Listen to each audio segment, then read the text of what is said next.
नमस्कार, उत्तराखंड की खबरों में आपका स्वागत है। मैं हूं आपके साथ आकाश। अब देखते हैं खबरें विस्तार से। गुजरात और बेंगलुरु में किसान आंदोलन से जुड़े किसान नेताओं की गिरफ्तारी पर किसान नेता राकेश टिकैत ने केंद्र सरकार को खुली चुनौती देते हुए शाम तक किसान नेताओं की रिहाई न होने पर देश भर में भाजपा नेताओं के बहिष्कार की बात कही। दरअसल किसान नेता और भारतीय किसान यूनियन के राष्ट्रीय प्रवक्ता राकेश टिकैत विकासनगर में आयोजित किसान संयुक्त मोर्चा द्वारा आयोजित किसान महापंचायत में शिरकत करने पहुंचे थे, जहां उन्होंने ये बयान दिया। विकासनगर में हरबर्टपुर में किसान संयुक्त मोर्चा द्वारा आयोजित किसान महापंचायत में पहुंचने पर राकेश टिकैत का सैकड़ों किसानों ने भव्य स्वागत किया। वहीं दूसरी ओर किसान आंदोलन को समर्थन देते हुए कांग्रेस, आम आदमी पार्टी और भारतीय किसान यूनियन सहित किसान आंदोलन से जुड़े तमाम नेताओं और किसानों ने किसान महापंचायत में शिरकत की। एमएसपी पे कम पे कोई इनके फसल नहीं बिकेगी। प्रधानमंत्री ने कह रखा है कि मंडी के बाहर आपको जहां रेट ठीक मिले वहां बेच लो, तो अपनी फसल बेचेगा। ये डीएम के ऑफिस में, एसएसपी के ऑफिस में, एसडीएम के ऑफिस में और विधानसभा पे। इससे बढ़िया जगह तो ही नहीं कहीं। राकेश जी, आंदोलन 8 महीने और खींचने की बात कर रहे हैं आप? हाँ, लंबा चलेगा आंदोलन। 8 में सरकार नहीं मानी तो आगे चलेगा। उत्तराखंड आंदोलन, उत्तराखंड की जनता के लिए क्या संदेश है? उत्तराखंड की जनता को जोड़ेंगे पूरा। और जो 5 पॉलिसी बताई है ये उत्तराखंड सरकार के लिए है कि इस पर काम करे। जो विलेज टूरिज्म पॉलिसी, उसी से यहाँ की जान बच सकती है। आपने चेतावनी दी है कि जो गुजरात और बेंगलोर से जो अभी गिरफ्तार किए गए हैं उनको छोड़ दें, नहीं तो नेताओं को इलाज करेंगे जी। बीजेपी का झंडा लग के गाड़ी नहीं जा सकती कामों में, सड़कों पर पकड़ेंगे, उन्हें भी पकड़ के बैठाओ। तो क्या इन्हें नजरबंद करवाएंगे आप? हाँ करेगा। ये किसान क्या बताएगा क्या करेगा। ये तो उनको छोड़ दे, उनको छोड़ दे, नहीं तो इनके नेता गाँव में जाएंगे नहीं। उत्तराखंड की जवानी और पानी के लिए क्या कहेंगे आप? उनको यहाँ पे रोजगार देना पड़ेगा। 51% लोग यहाँ से रोजगार की तलाश में, यहाँ का जवान बाहर से यहाँ पर रोजगार अवेलेबल करवाने पड़ेगा। जो हिमाचल की पॉलिसी है विलेज टूरिज्म, उसको बढ़ावा दे। इस बार फिर कोरोना की मार बाजारों पर पड़ी है। रंगों का त्योहार होली का पर्व भी कोरोना की भेंट चढ़ गया है। होली का त्योहार नजदीक आते ही बाजार तो सजे हैं, मगर दुकानदार ग्राहकों के इंतजार कर रहे हैं। जिला उधम सिंह नगर का जसपुर बाजार फीका पड़ा हुआ है। बाजारों में होली के लिए नए नए तरह के रंग और सामान तो हैं, मगर ग्राहक न आने की वजह से दुकानदार मायूस भी दिख रहे हैं।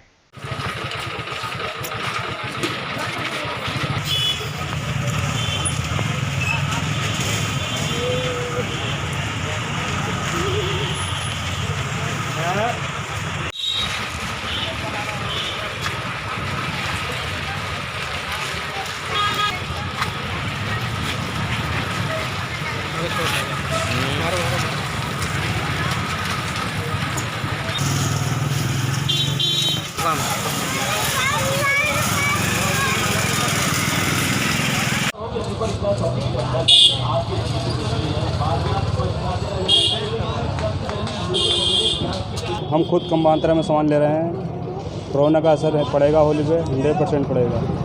इस बार कोरोना के मद्देनज़र कम मात्रा में ग्राहक निकल रहा है, तो इस पर असर पड़ रहा है मार्केट पे कोरोना की वजह से। इसी वजह से हम भी कम मात्रा में होली का सामान ले रहे हैं बच्चों की जिद पर। कोरोना के मद्देनज़र रखते हुए बाज़ार में इतनी रौनक नहीं है। सब जो ज़रूरत की चीज़ें हैं वही लेने निकल रहे हैं। और जो जैसे आपने कहा कि बिग वगैरह ये चीज़ें बिक रही हैं, मगर पहले के मुकाबले बहुत कम मात्रा में बिक रही हैं। व्यापारी इस चीज़ को लेकर बहुत चिंतित है। वाले, लेकिन हमारे पास कई तरह के रंग हैं, कई तरह की पिचकारियाँ, लेकिन खरीदार कोई नहीं आ रहा है। कोई नहीं मास्क लगाता है और ना भीड़ भाड़, मतलब गज की दूरी भी नहीं हो रही है। बाजार होली 3 दिन बाद है, लेकिन बाजार पूरे ठंडे पड़े हैं, गर्म नहीं है। इसलिए वो आप हमारे पास सब कुछ है, लेकिन कोई खरीदार नहीं है। Lalkuan Nainital district cooperative bank से लाखों रुपए ऋण लेकर पैसे न देने वाले लोगों के खिलाफ कार्रवाई शुरू हो गई है। वहीं बैंक कर्मी बकायादारों के घर घर जाकर वसूली करने में जुटे हुए हैं। साथ ही बकाया पैसे न मिलने पर बैंक अब बकायादारों के खिलाफ कानूनी कार्रवाई करने जा रहा है। वहीं बैंक अधिकारियों की इस कार्रवाई से बकायादारों के बीच हड़कंप मचा हुआ है। ये कार्रवाई सीनियर प्रबंधक अधिकारी अमित गौड़ के नेतृत्व में की जा रही है। Bank Nainital district cooperative bank है। हम मुख्य शाखा हल्द्वानी से आए हैं और इसमें संयुक्त देयता समूह, जिसको जेएलजी भी कहा जाता है, ज्वाइंट लायबिलिटी ग्रुप, ये सरकार द्वारा प्रायोजित है। और इसमें सरकार जो भूमिहीन कृषक और कृषकों को अल्पकालीन ऋणों के लिए हमने इसमें ऋण दिया था। करीब 60 लोगों को इसमें 25 लाख के आसपास में ऋण दिया गया था, और जो कि वर्तमान में बकाया पड़ गया था। तो इसमें 48 लोगों का पैसा वसूल हो चुका है, 18 लाख करीब। तो और 12 लोगों का इसमें 7 लाख रुपए अभी बचा हुआ है। ये हमने अल्पकालीन, इसमें तो जो मेनली बागजाला में हमने दिया था वो अल्पकालीन के लिए दिया था। अन्य उसमें हमारे पास व्हीकल लोन हो गया, जैसे वाहन ऋण हो गया, और ट्रेडर्स लोन हो गया, व्यापारियों को उनके जो ऋण बकाए हैं, और ये वित्तीय वर्ष का अंतिम समय चल रहा है, तो इसमें जो अगर जिनके द्वारा नहीं जमा किया जाता उनके ऊपर हम विधिक कार्रवाई करने जा रहे हैं। मुख्यतः जो है व्यवसायियों को जो ऋण दिया गया था उनके खाते बकाए पड़ गए हैं, उनमें हमारे द्वारा कईयों के ऊपर विधिक कार्रवाई भी की गई है और कईयों के द्वारा वसूली भी हो चुकी है। जो बचे हुए हैं उनमें अमीन के द्वारा अभी कार्रवाई की जा रही है। कुमाऊं की बैठकी होली के बाद अब खड़ी होली चीर बंधन के साथ शुरू हो गई है। 16वीं सदी में चंद शासन के दौरान हुई थी खड़ी होली की शुरुआत। लोहा घाट में राम सेवा सांस्कृतिक रामलीला कमेटी के तत्वाधान में नवा 2 दिवसीय होली रंग महोत्सव शुरू हो गया है। महोत्सव को लेकर त्योहारों में काफी उत्साह बना हुआ है। आयोजन समिति ने मुख्य अतिथि सहित सभी होलियारों का रंग अबीर लगाने के साथ गमछा भेंट कर स्वागत किया। गौरतलब है कि कुमाऊं में होली पूरे उल्लास और परंपरा के अनुरूप मनाई जाती है। 3 माह तक चलने वाली होली की यह विधा पौष माह के प्रथम रविवार से गणपति वंदना के साथ शुरू होती है और माघ और फागुन में अपने रंग में रंग जाती है।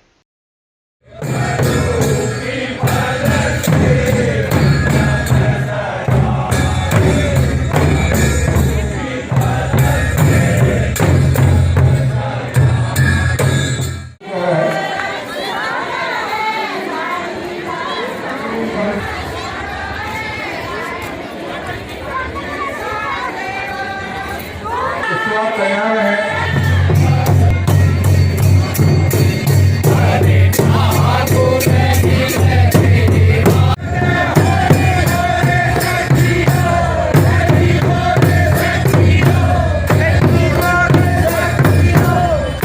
हमने लोहाघाट में होली रंग महोत्सव की शुरुआत की और हमें लग रहा था कि विभिन्न ग्राम सभा में होलियाँ विलुप्त के कगार पर हैं, और एक हमने कोशिश की समस्त ग्राम सभा में जा जाकर होलियों की टीमों से वार्ता की, और उसके बाद 2023 से लेकर अभी तक 2021 तक विभिन्न ग्राम सभा की 17 टीमें इसमें प्रतिभाग कर चुकी हैं। और हमारा मुख्य उद्देश्य है कि जो हमारी कालिकाओं की खड़ी होली प्रसिद्ध होली है उसका हम संवर्धन करें, उसका संरक्षण करें, और अधिक से अधिक इस होली को हमने नशा मुक्त का एक संदेश देने की कोशिश की है।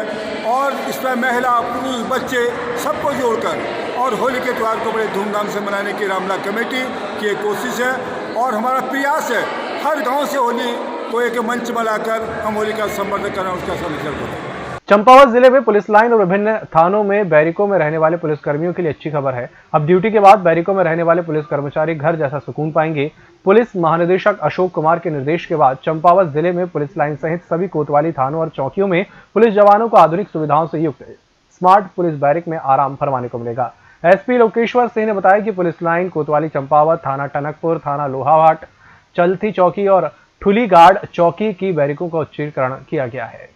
के निर्देशन में जनपद चंपावत में विभिन्न शाखाओं को, पुलिस बैरक्स को उच्चीकरण किया जा रहा है, मॉडर्नाइज किया जा रहा है, जिसमें जनपद चंपावत में अभी पुलिस लाइन और विभिन्न थानाओं के जो हमारे बैरक्स हैं उनको मॉडर्नाइज किया गया है। इसी के साथ हमारे साइबर सेल, महिला हेल्पलाइन और जो डिस्ट्रिक्ट कंट्रोल रूम है उनको भी मॉडर्नाइज किया गया है। इसी प्रकार के इनिशिएटिव अगले वर्ष भी हम लोग करेंगे और विभिन्न शाखाओं को, विभिन्न थानों को मॉडर्नाइज किया जाएगा। उत्तराखंड की पारंपरिक खड़ी होली के संरक्षण के लिए सतपुली की होली के हल्यार टीम विगत 8 वर्षों से प्रयास कर रही है। टीम की ओर से हर साल सतपुली के आसपास के स्थानों में जाने के साथ ही पौड़ी मुख्यालय पहुंचकर उत्तराखंड की पारंपरिक खड़ी होली की जानकारी दी जाती है। पौड़ी जनपद के सतपुली की होली के हल्यार टीम के सदस्य मनीष खुशहाल ने बताया कि उनकी टीम विगत 8 वर्षों से उत्तराखंड की पारंपरिक खड़ी होली के संरक्षण में कार्य कर रही है। वह होली से पूर्व सतपुली के समीप घूमकर प्रचार प्रसार करते हैं, साथ ही पौड़ी मुख्यालय पहुंचकर उत्तराखंड की पारंपरिक खड़ी होली का प्रचार प्रसार करने के साथ इसके संरक्षण के लिए कार्य कर रहे हैं।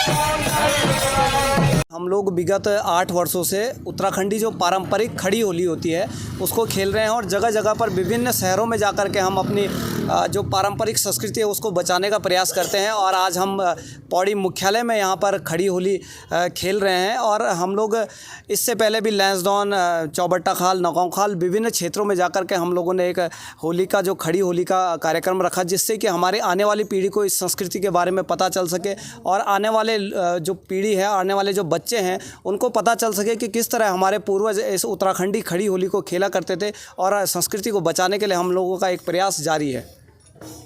आज कैबिनेट मंत्री ने स्वागत समारोह के बाद कर्मचारियों और अधिकारियों की एक बैठक पीडब्ल्यूडी डाक बंगले धारचूला में आहूत की, जिसमें ग्रामीण अभियंत्रीगण और पेयजल, पीडब्ल्यूडी विद्युत विभाग, नगरपालिका, पुलिस विभाग, ब्लॉक राजस्व सभी उपस्थित रहे। कैबिनेट मंत्री ने पीएमजीएसवाई और पीडब्ल्यूडी की लगातार कार्यकर्ताओं की शिकायत पर उनके अफसरों को तत्काल काम करने के आदेश दिए और सभी कर्मचारी अधिकारियों को आदेशित किया कि तत्परता से सरकार के द्वारा बताए गए कार्य को करें, अन्यथा उनके खिलाफ कड़ी कार्रवाई की जाएगी। उपजिलाधिकारी के कुंभ में होने पर नायब तहसीलदार मनीषा बिष्ट ने सभी अधिकारियों और विभागों की बैठक की अध्यक्षता की और मंत्री के द्वारा दिए गए आदेशों के पालन करने के निर्देश दिए।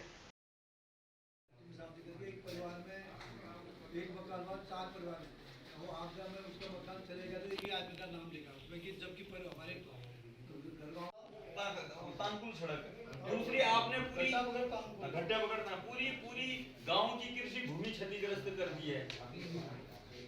आप 3 किलोमीटर 3 से ऊपर तक आपने रोड काट दिया। मैं खुद स्वयं मेरे घर में पूजा था, मैं जाके आपकी स्टाफ को भी हड़का के आऊंगी, ऐसा मतलब।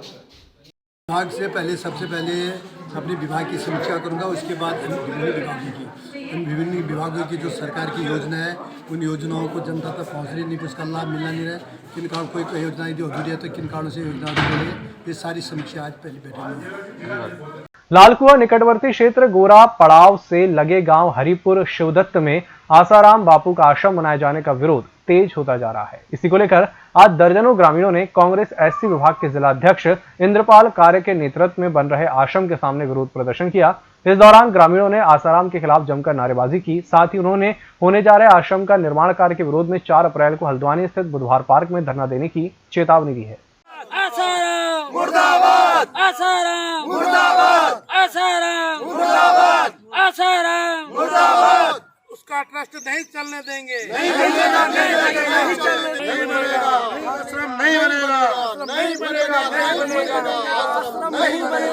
नहीं बनेगा, आसाराम आश्रम नहीं बनेगा, नहीं बनेगा, आश्रम नहीं बनेगा, नहीं बनेगा, नहीं बनेगा, नहीं बनेगा, नहीं बनेगा, आसाराम आश्रम नहीं बनेगा, नहीं बनेगा, आसाराम आश्रम नहीं बनेगा, नहीं बनेगा, आसाराम मुर्दाबाद, आसाराम मुर्दाबाद। यही कि यहाँ पर एक रमेश नारद जी के नाम ज़मीन थी जिन्होंने आसाराम ट्रस्ट को दान दे दी। अभी भी ऐसे बयान उन्होंने पिछली बार बयान दिए थे, अभी भी बयान आया कि हमने बेच दी। ऐसे व्यक्ति को बेची या और दान दी, इसके हमें नहीं जा करके हम ये चाहते हैं कि पूरे ग्रामवासी इसमें उनका ट्रस्ट ना खुले, क्योंकि किस टाइप का आदमी है और किस तरीके के किस यौन शोषण में वो जेल में बंद है और उसके जो भक्त होंगे वो किस तरीके के होंगे ये पूरा देश जानता है। आसाराम के जो भक्त हैं जो ट्रस्ट चलाते हैं, ऐसे लोगों का इस गांव में आना बिल्कुल वर्जित है। हम ये चाहते हैं कि ऐसे व्यक्ति इस गांव में ना आए और ऐसे व्यक्ति अगर आ गए तो हमारा जो आम जनता का विरोध रहेगा, पूरे गाँव वालों का विरोध रहेगा, पूरी महिला का विरोध रहेगा, पूरे उग्र आंदोलन हम बाध्य रहेंगे। पूरी सरकार से हम निवेदन करते हैं कि किसी भी तरीके से रोका जाए। हमारे सारे ग्रामीण इस क्षेत्र में ये आसाराम बाबा का आश्रम नहीं बनने देंगे करके चेतावनी तो हमने दे ही दी है और हम इस चेतावनी के साथ साथ धरना प्रदर्शन भी 4 तारीख को करने वाले हैं। और हमारा पूरा गांव का, पूरे क्षेत्र का इस पर पूरा विचार बन चुका है कि हम 4 तारीख को बुद्ध पार्क में ज़रूर धरना देंगे। लालकुआं कृषि कानून रद्द करने की मांग पर किसान संयुक्त मोर्चा द्वारा आहूत 26 मार्च के भारत बंद के समर्थन में आज भाकपा माले, अखिल भारतीय किसान महासभा, 50 प्रगतिशील महिला एकता केंद्र द्वारा कार रोड स्थित कार्यालय में एकत्र होकर लालकुआं रेलवे स्टेशन पर जुलूस निकालकर प्रदर्शन किया गया। जुलूस के बाद रेलवे चौराहे पर सभा की गई। करने का काम करेंगे, खेती किसानी को उजाड़ने का काम करेंगे और इस पूरे देश लोगों से हम अपील करना चाहते हैं इन काले कानूनों के खिलाफ खड़े हो। इनकलाब जिंदाबाद।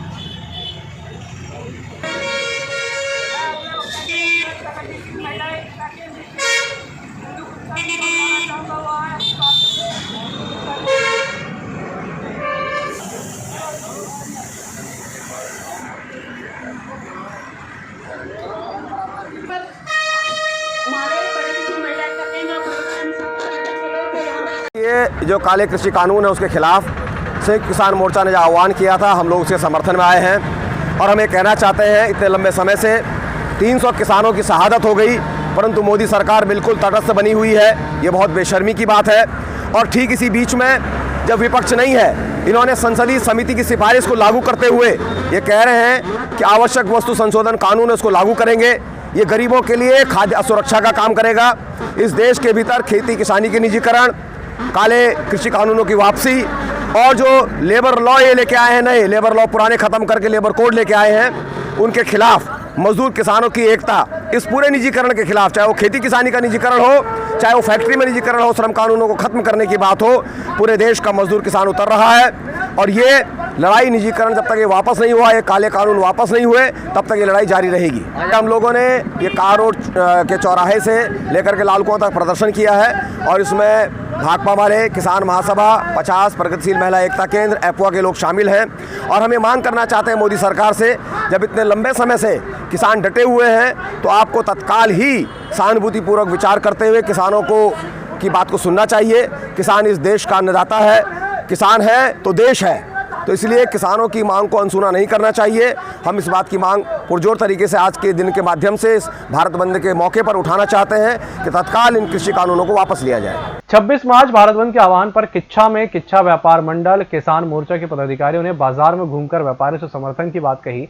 व्यापारियों ने कुछ समय बाजार बंद कर संयुक्त किसान मोर्चा का समर्थन किया। वहीं बाजार में भारी पुलिस फोर्स भी मौजूद रही।